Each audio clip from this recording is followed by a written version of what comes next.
একাধিক ভিন রাজ্যে বাঙালি হেনস্থার বিরুদ্ধে সরব মমতা বন্দ্যোপাধ্যায়ের পাশে এবারে দাঁড়ালো কংগ্রেস। বিজেপির বাঙালি হেনস্থা নিয়ে ঐক্যবদ্ধ ইন্ডিয়া জোট। ঘটনা সরাসরি মৌলিক অধিকারের ওপর আক্রমণ। বিজেপি সর্বনিম্ন স্তরে নেমে পড়েছে। অফিসিয়াল হ্যান্ডেল থেকে এক্স বার্তায় কড়া সমালোচনা কংগ্রেসের। ভিন রাজ্যে বাংলা ভাষীদের নিগ্রহ এবং হেনস্থা ইস্যুতে সংসদে নোটিশ দিল তৃণমূল কংগ্রেস। তৃণমূলের সেই দাবি অবশ্য খারিজ করে দেওয়া হয় কেন্দ্রের পক্ষ থেকে। পরে এই নিয়ে একরাশ ক্ষোভ প্রকাশ করেন তৃণমূলের রাজ্যসভার সাংসদ ঋতব্রত বন্দ্যোপাধ্যায়। একই সঙ্গে জেপির বাঙালি নির্যাতন নিয়ে ঐক্যবদ্ধ ইন্ডিয়া জোট।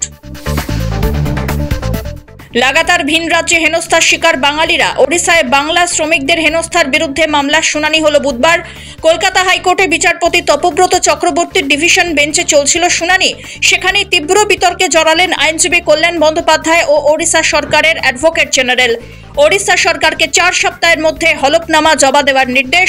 পরবর্তী শুনানি আগামী 29 অগস্ট। যারা 21শে জুলাই দিলীপ ঘোষকে তৃণমূলে পাঠাচ্ছিল তাদের জন্য এই স্থান ঝাঁপ দেওয়ার উপযুক্ত। হালি শহরের গঙ্গার ঘাটে রহস্যময় পোস্টার ঘিরে বিতর্ক তুঙ্গে। দিলীপ ঘোষের গোষ্ঠীর কেউ এই পোস্টারের নেপথ্যে, দাবি বিরোধী গোষ্ঠীর। ঘটনায় শুরু ব্যাপক রাজনৈতিক চাপানোতর। পোস্টার বিতর্কে ফাঁপড়ে বিজেপি। দুর্নীতির প্রশ্নে বাংলার থেকে অনেকটাই এগিয়ে বিজেপি শাসিত রাজ্যগুলি। ভুয়ো জব কার্ডের সংখ্যার নিরিখে তালিকার পয়লায় যোগী রাজ্য উত্তরপ্রদেশ। তালিকায় প্রথম 3নেই বিজেপি শাসিত মধ্যপ্রদেশ, রাজস্থান। তৃণমূল সাংসদ মালা রায়ের আবেদনে তথ্য সামনে আসতে বড় খোলসা। তালিকার অনেক নিচে বাংলার অবস্থান, তবুও 100 দিনের কাজের টাকা দিচ্ছে না কেন্দ্র। প্রতিবাদে ফের সরব ঘাসফুল শিবির। খসড়া ভোটার তালিকা থেকে মুছে দেওয়া হবে 52 লক্ষ ভোটারের নাম। তবে উদ্বেগের কোনো কারণ নেই।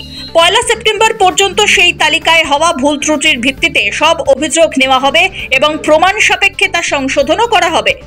বিহারে ভোটের আগে ভোটার তালিকার বিশেষ নিবিড় সমীক্ষা নিয়ে বিতর্কের মুখে নির্বাচন কমিশন। পহেলগাঁওয়ে জঙ্গি হানা এবং পরবর্তী অপারেশন সিন্দুর নিয়ে আগামী সপ্তাহে সংসদে, লোকসভা এবং রাজ্যসভায় আলোচনা। গত সোমবার লোকসভার বিজনেস অ্যাডভাইজারি কমিটির বৈঠকে নেওয়া হয় সিদ্ধান্ত। লোকসভায় আলোচনা হতে পারে আগামী 28 জুলাই, রাজ্যসভায় আলোচনা হবে 29 জুলাই। 2 কক্ষেই 16 ঘন্টা করে বরাদ্দ করা হয়েছে। জগদীপ ধনখড়ের আচমকা পদত্যাগের পর উপরাষ্ট্রপতি নির্বাচনের তোড়জোড় শুরু করল নির্বাচন কমিশন। তবে ধনখড়ের এই ইস্তফা স্বাধীন ভারতে বেনজির ঘটনা।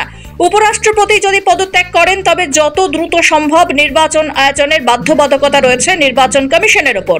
সম্ভাব্য হিসাবে উঠে আসছে হরিবংশ সিং এর নাম। 4 দিনের ব্রিটেন সফরে প্রধানমন্ত্রী নরেন্দ্র মোদী। বৃহস্পতিবার 2 দেশের প্রতীক্ষিত মুক্ত বাণিজ্য চুক্তিতে হবে স্বাক্ষর, যার লক্ষ্য 2030 সালের মধ্যে ভারত ও ব্রিটেনের বাণিজ্য $120 বিলিয়ন পৌঁছে দেওয়া। 23 থেকে 26 জুলাই পর্যন্ত এই সফরে রয়েছেন বাণিজ্য মন্ত্রী পীযূষ গোয়েলও। এই সফরে ব্রিটিশ প্রধানমন্ত্রীর সঙ্গে সাক্ষাতের পাশাপাশি রাজা 3য় চার্লসের সঙ্গেও সাক্ষাৎ হতে চলেছে মোদীর। ফুটবলে কিক মেরে ডুরান্ড কাপের সূচনা করলেন মুখ্যমন্ত্রী মমতা বন্দ্যোপাধ্যায়।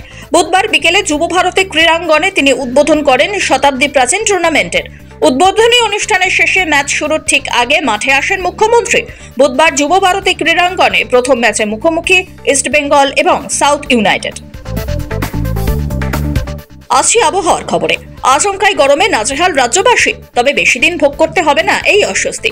চলতি সপ্তাহে গাঙ্গেয় উপকূলে তৈরি হচ্ছে জোড়া নিম্নচাপ। আগামী শুক্রবার থেকেই ফের ভারী বৃষ্টিতে ভিজবে বাংলা। অতি ভারী বৃষ্টির সতর্কতা হুগলি, উত্তর 24 পরগনা সহ দক্ষিণবঙ্গের একাধিক জেলায়।